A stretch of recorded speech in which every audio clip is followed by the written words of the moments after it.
Vamos lá, queridos irmãos, nós queremos hoje falar sobre um tema, o tema central da nossa série de pregações é Entre Desertos e Palácios. É sobre isso que nós queremos tratar nesse mês, até semana que vem ainda. E hoje eu quero que você abra sua Bíblia comigo em 2 Samuel, capítulo 6.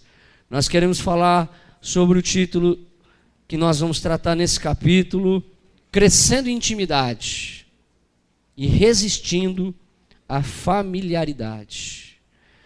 Nós somos hoje desafiados a crescer em intimidade com Deus. Esse é o tema da nossa pregação que faremos nesse instante.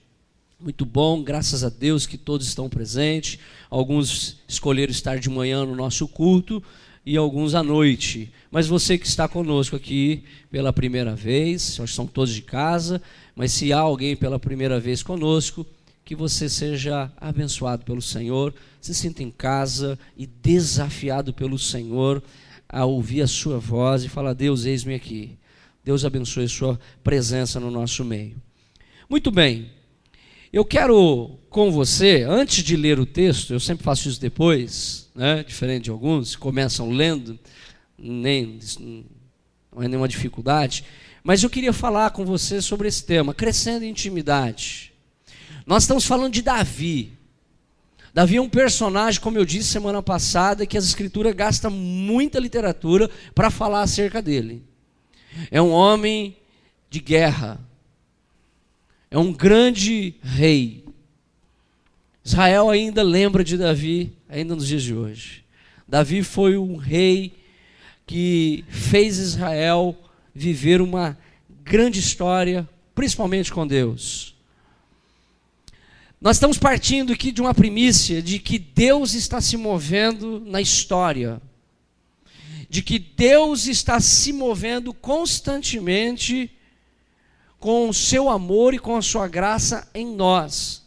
Se você ler 1º e 2º Samuel, você vai descobrir, talvez se você não tomar o devido cuidado ou a atenção, você vai achar que 1º e 2º Samuel está falando sobre os feitos de Davi. Porque foi um grande rei. Geograficamente ele expandiu o reinado. Foi um rei muito poderoso, de grandes vitórias e batalhas. Começou o seu trabalho no seu ministério vencendo um filisteu, onde todos tinham pavor. Esse é Davi. Mas se você for um pouquinho mais cuidadoso ao ler a Escritura, você vai descobrir algo. 1º e 2º Samuel não apenas trata dos feitos do rei Davi. 1º e 2º Samuel trata dos feitos que Deus fez através de Davi. É diferente. A ótica, a leitura que faço é de que há um Deus se movendo na história com o seu amor e com a sua graça em nosso favor.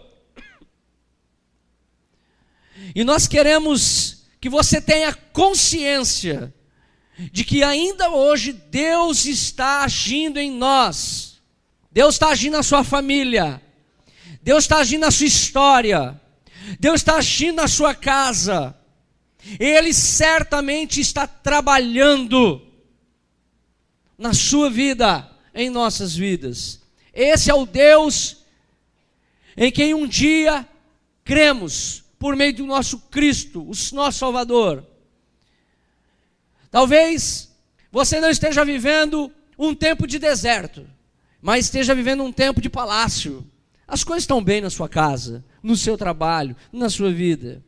Quer seja o momento que eu e você estejamos vivendo, seja no palácio, na prosperidade, na alegria, nas bênçãos, ou seja, no deserto, ou seja, num lugar árido, hostil, lugar de dificuldade, ou em dificuldade, vivendo na adversidade, ou até mesmo a enfermidade chegou até você, ou a crise financeira se instalou de maneira permanente na sua vida. Seja no palácio ou no deserto, Deus está se movendo em seu favor, como se moveu na vida do rei Davi. Deus, neste lugar, nessa noite, está agindo. Deus já poderosamente falou conosco por seus louvores. Músicas que tocaram profundamente o nosso coração, que nos levou a entrar nos átrios do Senhor, a ter mais intimidade, a cantar louvores a Deus. Deus tem um propósito na sua vida, meu querido irmão. Você sabia disso? Deus tem um propósito na sua vida, querida irmã. Não perca a esperança. Fique atento. Ouça o Senhor. Deus está falando. Não resista ao agir de Deus. Esse texto que vamos ler, nós vamos aprender a fazer distinção entre a intimidade de um grande homem ou de um homem de Deus e a familiaridade com as coisas de Deus. Muitos de nós estamos vivendo um tempo de familiaridade. Nós transformamos as coisas extraordinárias que Deus faz em ordinárias, em coisas comuns, sendo que Deus está trabalhando para fazer com que Ele seja manifestado e os sinais da sua graça possam se manifestar, sendo no deserto ou no palácio. O desafio para nós nessa noite, o desafio é: como podemos nós aprender, como nós podemos nos aprender com Ele, com o Senhor, a se tornar mais sensível ao seu mover. Como eu posso me tornar sensível a Deus, ao mover de Deus, à voz de Deus, ao toque de Deus nas nossas vidas? Esse é o desafio dessa noite. Se tornar íntimo a ponto de perceber de que Deus está agindo independente das circunstâncias. Você crê? De que Deus está agindo em nosso meio, independente da circunstância que você vive, minha querida irmã, meu querido irmão. Deus está contigo, sustentando você nesse deserto, nessa angústia, nesse lugar árido. Deus está se movendo. Davi nos traz tantas lições. Eu estou apaixonado ao ler Davi. Como é bom voltar a ler a biografia de um grande homem que foi usado por Deus. Rever, ler os textos, ouvir pessoas ministrarem acerca deste homem. Como estimulou a minha fé e o meu coração nesses dias. Davi nos traz muitas lições. Lições essas que mostram o mover de Deus. Davi começa sendo ungido por Deus. Capítulo 16 de 1 Samuel vai narrar o momento de que ele é ungido por Samuel. Todos os filhos de Jessé. Davi é esquecido porque está trabalhando para o seu pai, cuidando de suas ovelhas. O profeta Samuel diz a Jessé: são todos esses os seus filhos? Ele: não há mais um no campo, traga-o. E quando Davi chega, um moço de 17 anos, ruivo, baixinho, pequenininho, talvez parecido conosco, Daniel, né? Franzino, aonde as pessoas não dão muito valor, porque não há aparência e nem formosura. Desculpa, irmão. Nós estamos, né? Deus nos ama, né? Isso que é importante.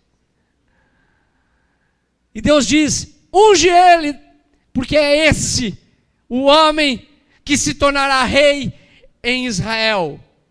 Porque eu rejeitei a Saul. Eu rejeitei a Saul, porque Saul está em desconexão comigo. Saul abandonou os meus caminhos. Após ele ser ungido, ele vence uma batalha onde os grandes guerreiros de Israel estão com medo de um homem chamado Golias. Com uma atiradeira e uma pedra, ele vence um gigante. E a Bíblia diz que esse gigante cai na presença do arraial. E há júbilo. Há uma ascensão de um garoto que sai do campo, do deserto, onde cuida das ovelhas do seu pai, e se torna agora um homem onde a sua projeção ela se torna agora internacional. Todos estão falando de Davi. Todos estão dizendo que ele é o grande Davi que venceu Golias. Ele se torna conhecido no exército de Israel, de Saul. Ele se torna conhecido em todo o reino de Saul. E com isso, Davi vai aprender a viver no deserto, porque isso vai trazer outros problemas a Davi. Como dissemos semana passada, Davi entra no deserto por 8 anos, porque Saul cultivou a inveja no seu coração, porque todos estão cantando, fazendo música para Davi. Como diz o texto, Saul matou milhares, mas Davi 10 milhares, dezenas de milhares. E todos estão dizendo que Davi é um grande herói. E Saul diz: o que falta a ele, a não ser o reino? E Davi ali começa a perseguir, Saul ali começa a perseguir Davi. 8 anos de deserto, 8 anos fugindo da espada de Saul. Davi vai receber mais tarde, depois desses 8 anos que as pessoas do reino de Saul, o exército de Saul, persegue Davi, ele vai receber uma notícia: Saul morreu. O herdeiro direto do trono também morreu, Jonatas. O pai, depois o filho, o seu melhor amigo. Só que para Saul, Davi é inimigo. Para Davi, Saul não é inimigo.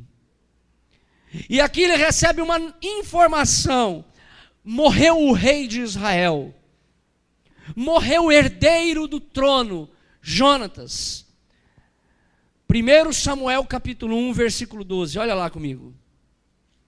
Quando os seus inimigos morrem, olha o que Davi faz, versículo 12.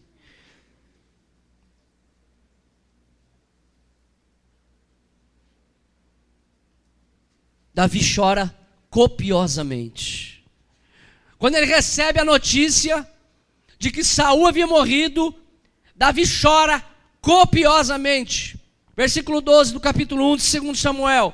Prantearam e choraram e jejuaram até a tarde por Saul e por Jonatas, seu filho, e pelo povo do Senhor e pela casa de Israel, porque tinham caído a espada. Versículo 11, vamos voltar ao 11. Então apanhou Davi as suas próprias vestes e as rasgou, e assim fizeram todos os homens que estavam com ele, e prantearam e choraram e jejuaram até a tarde por Saul. Você conhece alguém que chorou porque o inimigo morreu? Alguém que lhe fez tanto mal? Alguém que lhe causou dores? Davi chora quando ouve a notícia de que o seu inimigo morre, Saul. E isso ele faz reconhecendo que Saul é o rei de Israel. E lá no capítulo 2, no versículo 4, a gente vai ter a informação de que Davi se torna agora rei, mas não de Israel, mas de uma tribo, a tribo de Judá. Versículo 4, olha só, capítulo 2, versículo 4. Então vieram os homens de Judá e ungiram ali Davi rei sobre a casa de Judá. Nós temos agora 2 reinos. Nós temos o reino que tem sua sede em Jerusalém, do trono de Saul. Saul morre, Jonatas morre. 2 anos vai reinar o filho de Saul, Esbocete. E eles vão continuar agora a ver os grandes feitos de Davi. E a Bíblia nos informa que Judá se aproxima de Davi e unge-o como rei, reconhecendo a sua autoridade, mas rei de uma tribo, das 12, apenas uma, Judá. Mais tarde, Davi vai receber outra notícia: a morte de Abner, comandante-chefe do exército de Saul. Davi havia entrado num acordo com Abner pela paz entre Jerusalém e Judá. Haveria uma paz, não haveria mais guerra. Nós estávamos num conflito civil entre dois povos que são co-irmãos. Davi havia feito um acordo com Abner pela paz, mas Joabe, inseguro, ciumento, trama contra a vida de Abner, comandante do exército, e ele o mata. Quando Davi fica sabendo da morte de Abner pelas mãos de Joabe, Davi chora. Abner é um comandante do exército do trono de Saul, também é inimigo. Joabe tem a oportunidade de matá-lo e o mata. E Davi chora por perder mais um inimigo. 2 Samuel capítulo 3, versículo 31.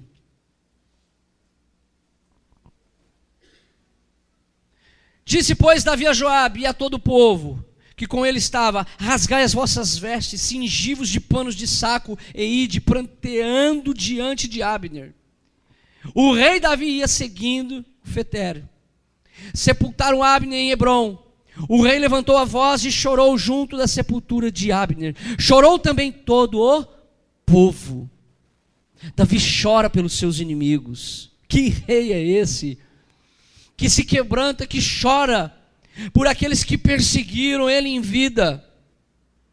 Davi recebe outra notícia: Isbosete, um herdeiro do trono de Saul, um homem que não havia perfil nenhum para ser rei, um homem frágil, fraco, inseguro. Ele é morto por dois homens que tramam contra a vida dele, do próprio reinado. É uma traição dentro do reino de Jerusalém. Eles vão matar Isbosete. O que levou Davi novamente a saber disso. E Davi, quando fica sabendo que esse novo líder de Jerusalém morre, Isbosete, Davi chora. Nós estamos falando sobre a vida de um personagem da história de Israel chamado Davi, que viveu uma grande história com Deus, que passou momentos difíceis, momentos amargos, momentos áridos, fugindo da espada de Saul, mas que o deserto o ensinou a ser um homem mais próximo de Deus. A perseguição e a dor fez com que Davi se tornasse mais íntimo de Deus, a ponto de se compadecer até mente dos seus inimigos. Vamos fazer uma pausa. Vamos lembrar das palavras de Jesus. O que Jesus nos diz sobre os nossos inimigos? Nós devemos matar os nossos inimigos, não é? Não. Nós devemos fazer o quê? Amá-los. A lição que Davi nos traz em vida, como rei, Jesus lá na frente, depois de muito tempo, vai mostrar que essa é a conduta de um cristão. Um cristão que ama, até mesmo quando é perseguido, até mesmo quando ele é maltratado, até mesmo quando ele é injuriado. Ele ama. Isso só é possível quando Deus se manifesta na nossa vida. O que leva Davi a chorar pela morte dos seus inimigos? Davi foi um homem que viveu no deserto 8 anos. Davi viu inúmeras batalhas. Davi viu muitas pessoas morrerem. Davi matou muitas pessoas como comandante do exército de Saul e depois liderando o seu exército. Davi viu muito sangue. O que fez esse homem se tornar tão próximo? O que fez esse homem chorar pelos seus inimigos. Esse homem não teve, no momento de perseguição e deserto, o seu coração amargurado. Davi conviveu com muita morte, e mesmo assim é capaz de chorar pelos seus inimigos. Isso é a prova que o deserto não destruiu a fé e o coração e a graça de Deus que havia em Davi. Jamais o deserto tirou de Davi a graça de Deus.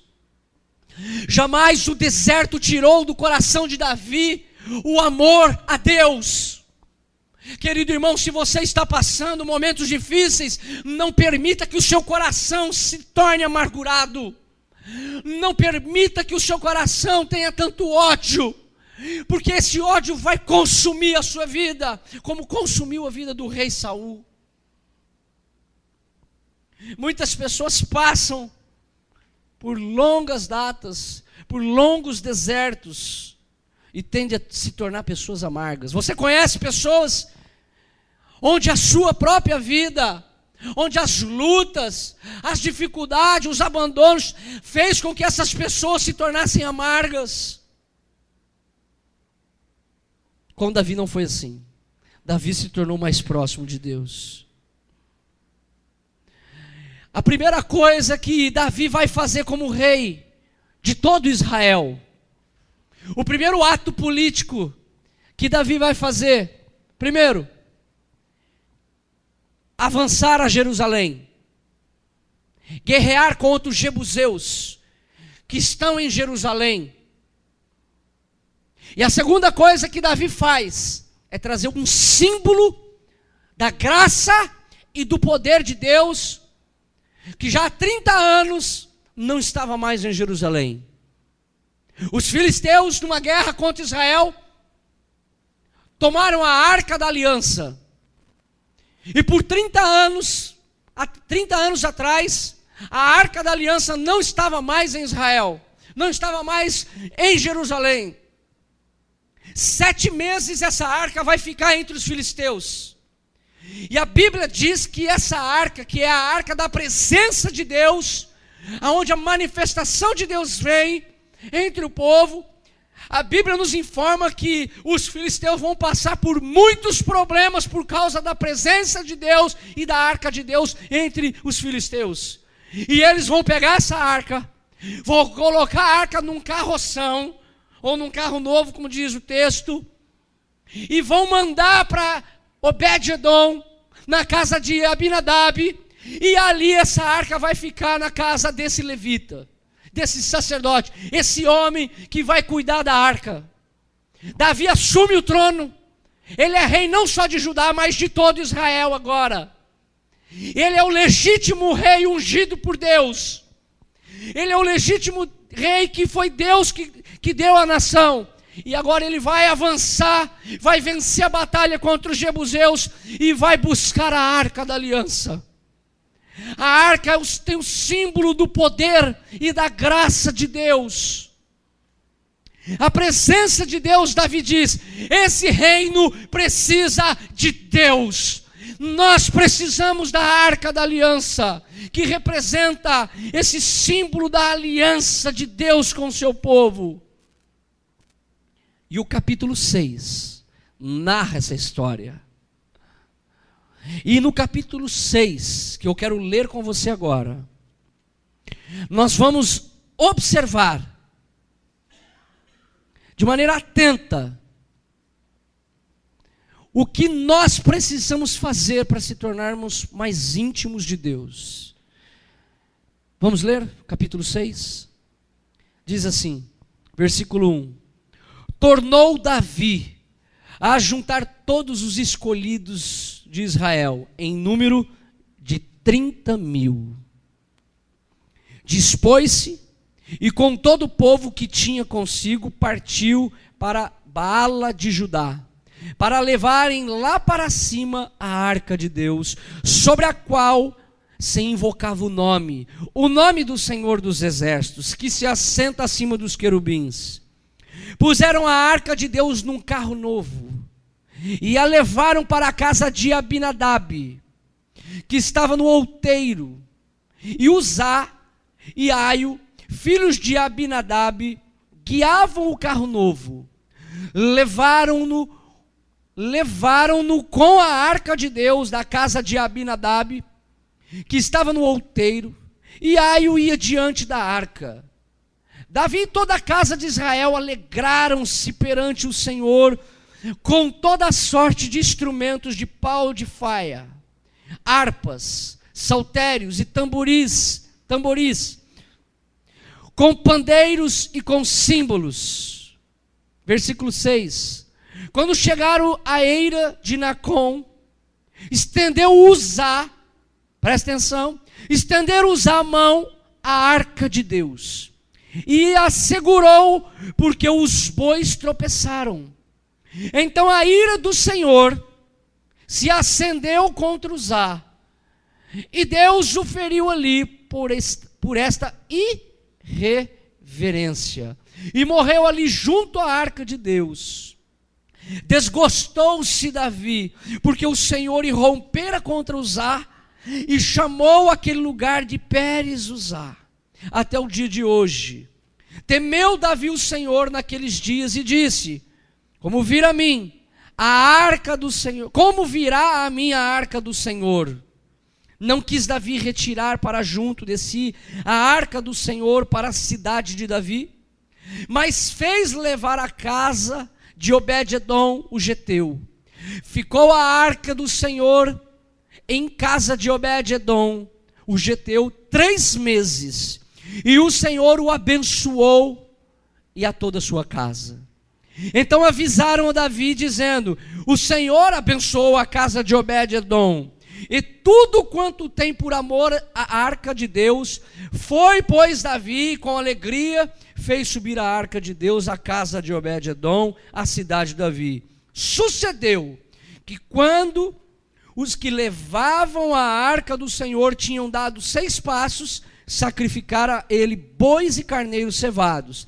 Davi dançava com todas as suas forças diante do Senhor, e estava cingido de uma estola sacerdotal de linho.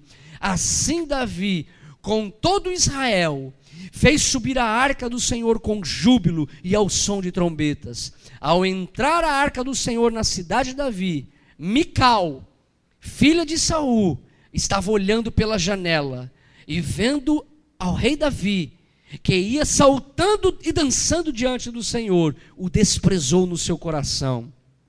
Introduziram a arca do Senhor e puseram no seu lugar na tenda que lhe armara Davi, e este trouxe holocaustos e ofertas pacíficas perante o Senhor. Tendo Davi trazido holocaustos e ofertas pacíficas, abençoou o povo em nome do Senhor dos exércitos. Só até aí só. Aqui nós encontramos, após a batalha que é narrada no capítulo anterior, Davi trazendo a arca da aliança. E infelizmente esse texto nos traz um homem que está guiando essa carroça com a arca da aliança. Os bois tropeçam, a arca ia cair, e Uzá segura com as mãos a arca. E a Bíblia diz que Deus levanta-se com a sua ira, e Uzá morre perante o Senhor. A arca foi roubada. A arca é colocada na casa de Abinadab. Davi tem a ótima ideia, ou mais do que ideia, a consciência de que a arca precisa retornar para a casa de Israel. Mas não é de qualquer forma. Aqui nós aprendemos uma grande lição.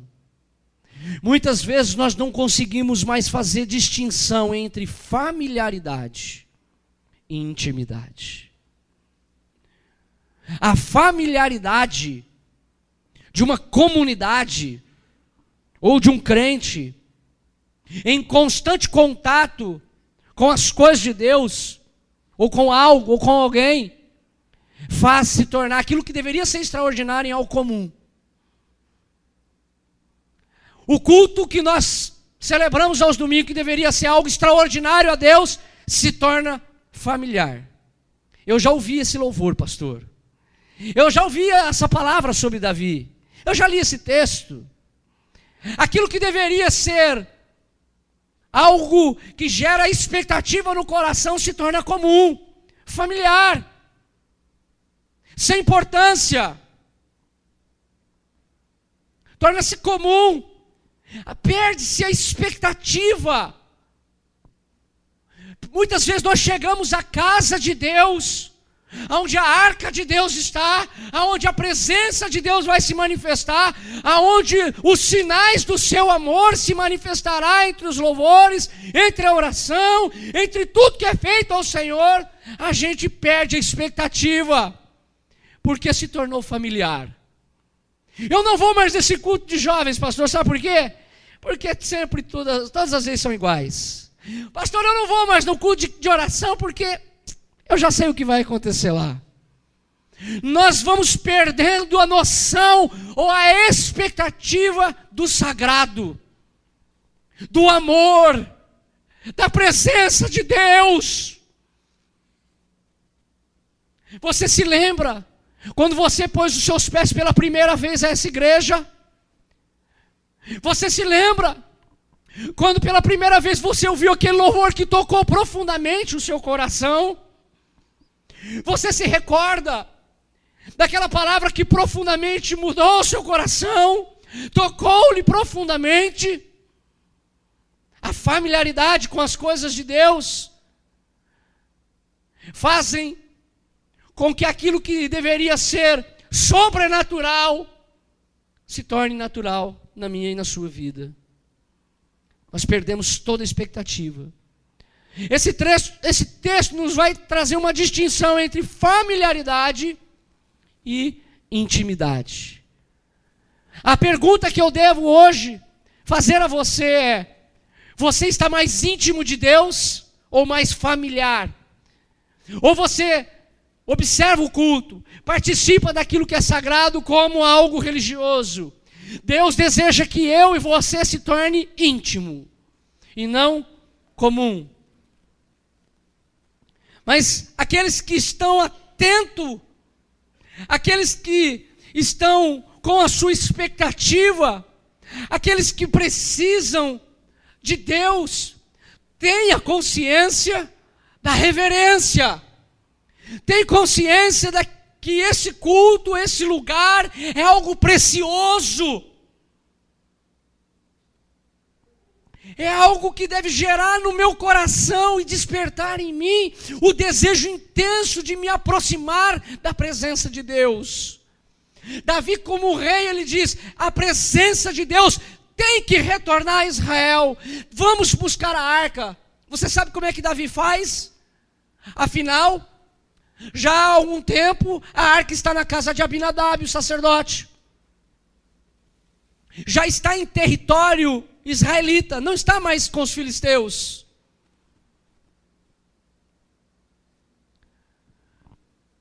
Pega um grupo de pessoas, Davi, seus principais líderes, e traga a arca. Davi não faz isso. Lê comigo, capítulo 6, versículo 1. Olha o que Davi faz para trazer a arca da aliança.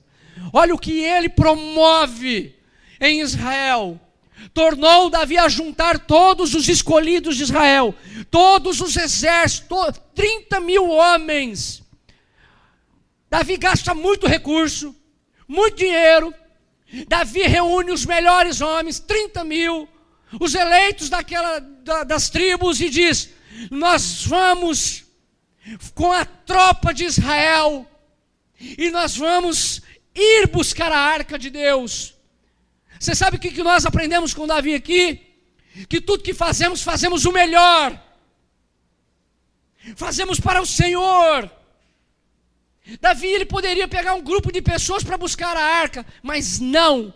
O coração de Davi é um coração íntimo. Nós falamos no início da nossa pregação que Davi era um homem tão íntimo e tão próximo de Deus que até chorava pelos seus inimigos. Mas, agora como rei, ele tem o objetivo, o propósito de trazer a arca da aliança. Mas acontece um problema quando ele traz a arca. Eles não se dão conta, pelo menos aqueles que estão fazendo deveriam saber. havia um princípio para se levar a arca. O texto de Levítico, em Êxodo, dá um princípio para nós. Não me lembro aqui, acho que é Êxodo 25. Que os sacerdotes e os levitas, eles tinham que levar a arca com hastes. Haviam argolas na arca, e a haste era colocada entre as argolas, e 2 na frente e 2 atrás, e a arca era levada nos ombros. E não num carroção novo. Aquele carro novo, cheirando perfume, brilhoso. Eles usaram o método filisteu. Quando a arca está na Filístia, eles traz tanto problema para eles, que eles tiram a arca de lá, eles colocam a arca num carroção novo e mandam para Jerusalém. E agora, esses homens põem a arca numa carroça, e os bois tropeçam, e Uzá toca na arca, e a Bíblia diz que Deus consome esse homem. Nossa, pastor,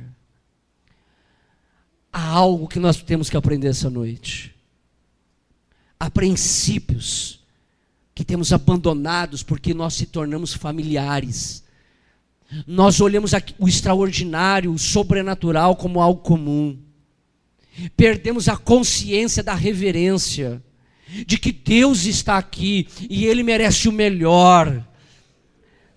Não é o modelo filisteu, não é o modelo do mundo que eu faço culto a Deus, é da forma que Ele estabeleceu, é com o coração quebrantado, contrito, é com o espírito diante da presença de Deus, é com adoração.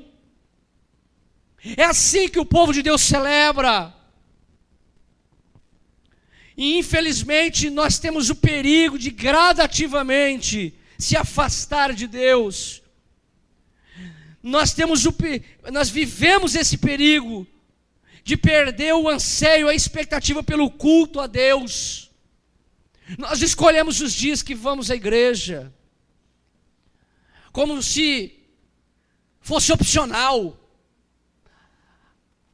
A saudade que eu tenho de algumas décadas, talvez 2, aonde o crente tinha uma consciência de que Deus vai se manifestar na casa de Deus, então eu vou para a casa do Senhor, celebrando com júbilo no coração, porque Deus há de falar comigo.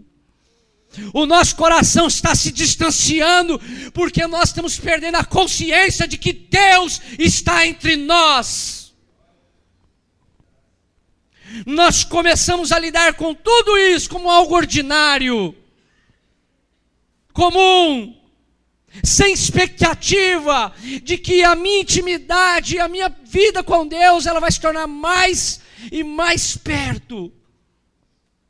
Davi foi um homem que diversas vezes, queridos, teve experiências boas, nós já narramos algumas, e experiências ruins, mas ele não perdeu a intimidade com Deus. Nós não podemos perder a intimidade com Deus.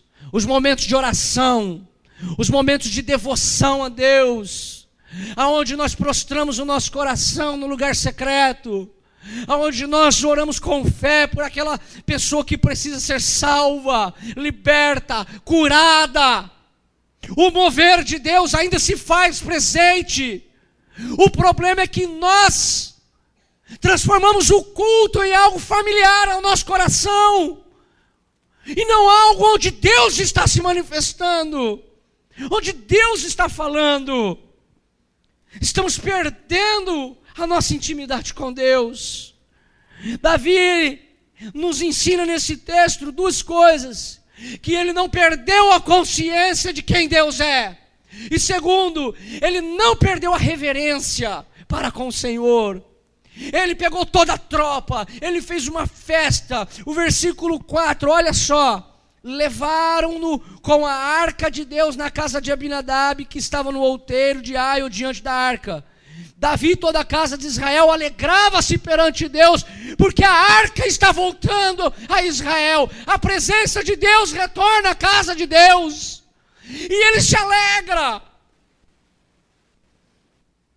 Às vezes nós perdemos a alegria de louvar, perdemos a alegria de cantar, perdemos a alegria de falar com Deus, porque não temos mais perspectiva do sobrenatural.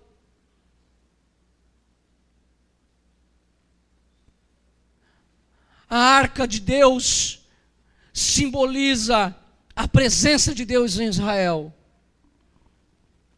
e não um objeto.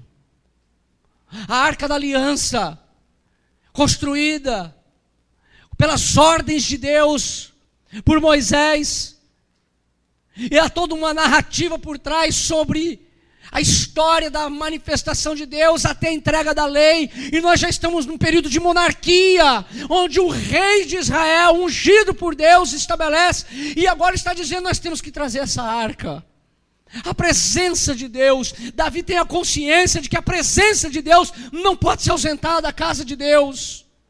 Querido irmão, não perca a expectativa.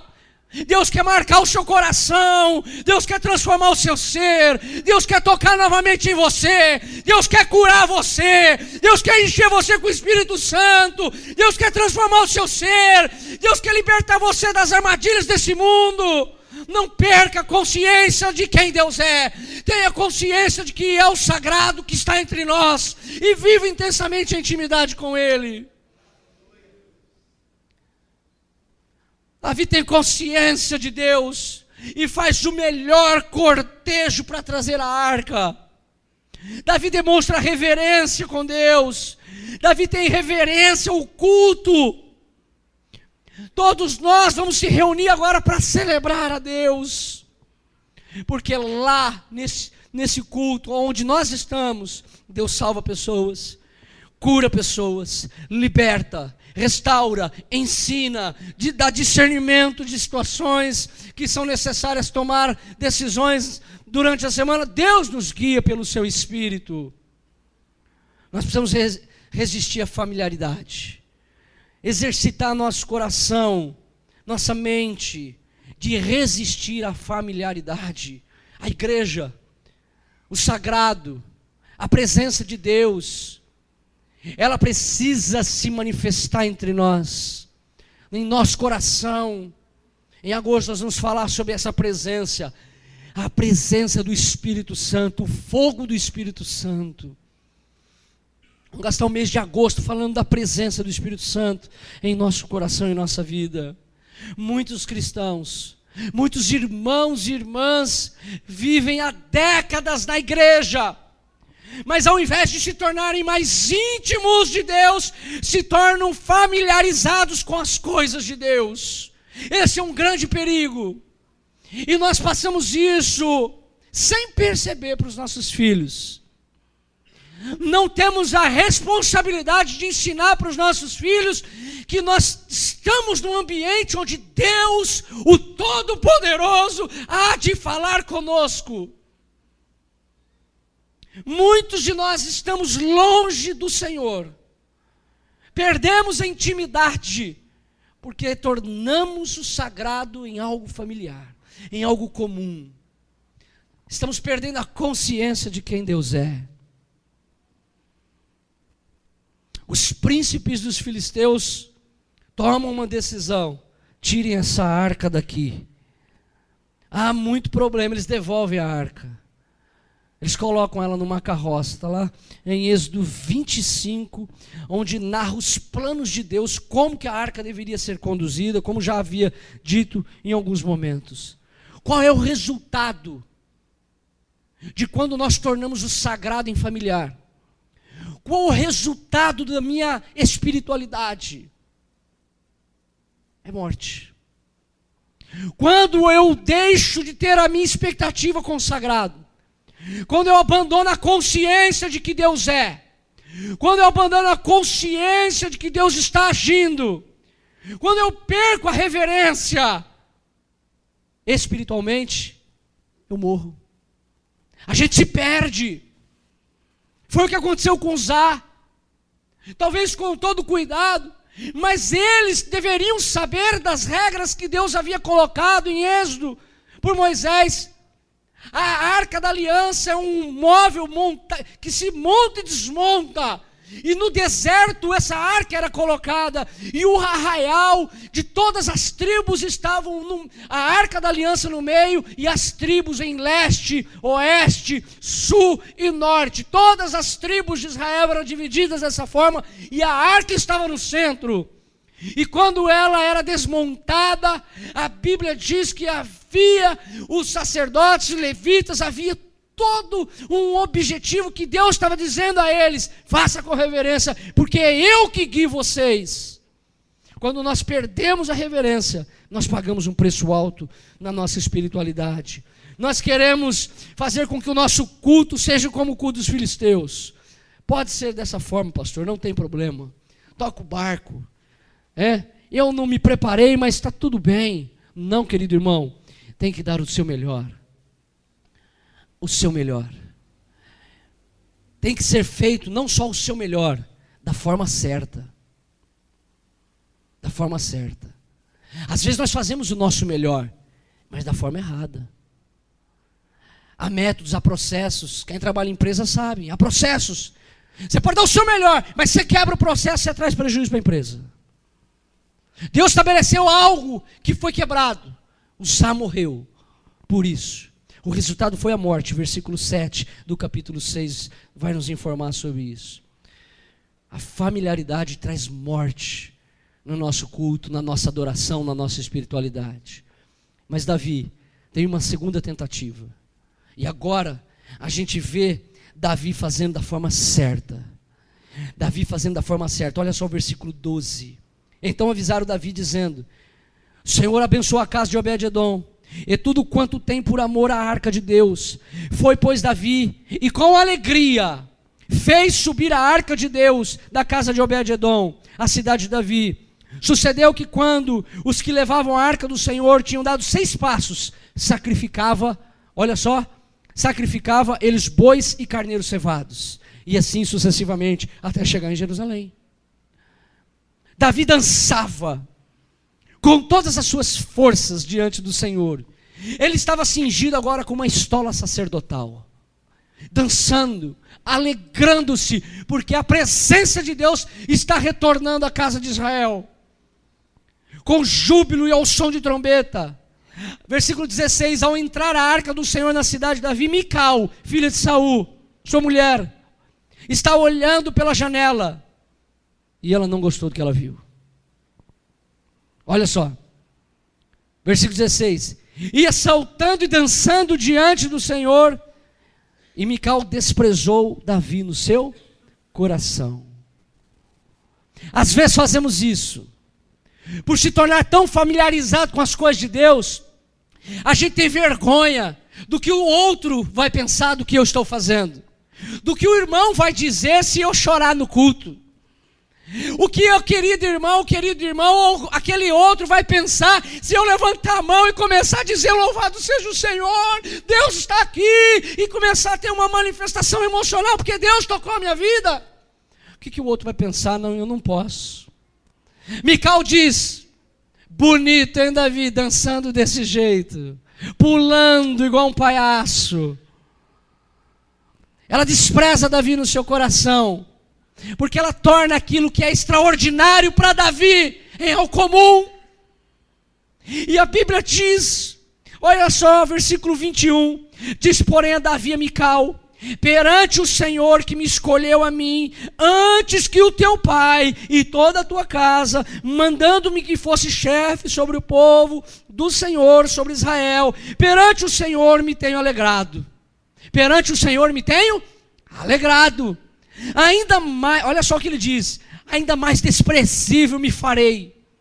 Olha o que Davi está dizendo para Mical: eu me tornarei ainda mais desprezível e me humilharei aos meus olhos. Quanto às servas a quem falaste, delas serei honrado. Mical, filha de Saul, não teve filhos até o dia da sua morte. Davi está dizendo o seguinte: não importa o que estão dizendo sobre mim, eu me tornarei desprezível aos meus olhos, eu me humilharei, eu tenho que cantar, eu canto, eu tenho que falar, eu falo, eu quero amar o meu Senhor. Às vezes nós ficamos preocupados com o que o irmão vai dizer e perdemos o extraordinário de Deus, porque tornamos o sobrenatural, tornamos a intimidade que nós desejamos ter em algo como ordinário, familiar. Domingo que vem tem outro culto, Deus vai falar lá. Não, querido irmão, não, querida irmã, Deus quer se manifestar nas nossas vidas. A distinção que a gente encontra nesse texto é alguém que perdeu a reverência, alguém que perdeu a consciência e morre, mas alguém como Mical, que está acostumado com as coisas de Deus e despreza no coração a alegria que o Senhor colocou no seu servo. Não se importe com o que as pessoas vão dizer acerca da sua adoração, do seu louvor, da sua vida. Louve ao Senhor, porque a arca da aliança voltou, a festa em Jerusalém, a glória de Deus voltou em Jerusalém. O Senhor vai guiar o seu povo, nós vamos avançar. Olha, irmãos, você vai continuar lendo a história de Davi, e algo especial, Davi vai dizer: eu vivo em palácios, mas Deus não tem aonde habitar. E ali vai começar a construção de um templo suntuoso, maravilhoso, onde a arca vai estar, a presença de Deus está. Mas Davi não vai fazer isso, mas o seu sucessor, Salomão, vai fazer com que o projeto de Deus se cumpra. Querido irmão, querida irmã, não permita que a familiaridade morta destrua sua intimidade com Deus. Não permita, mas deseje que a intimidade do Senhor gere vida, alegria, gere a presença do Espírito do Senhor no seu coração.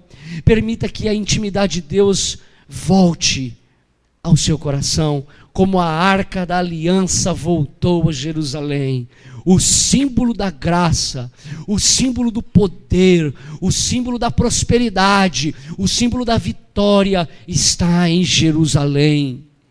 Deus está agora habitando entre nós. E hoje, Deus está entre nós. E Deus quer tocar o seu coração. Talvez você esteja vivendo um grande deserto e não tenha percebido de que os sinais da graça de Deus estão agindo em seu coração. Talvez o deserto tenha tirado de você a intimidade. Talvez o sofrimento tenha tirado de você a alegria da adoração. Talvez a solidão tenha tirado de você a alegria de amar a Jesus. Deus nunca desamparou você. Deus está entre nós. E eu quero me alegrar com você. E eu gostaria de louvar ao Senhor junto com os meus queridos irmãos, se a gente pode fazer isso agora.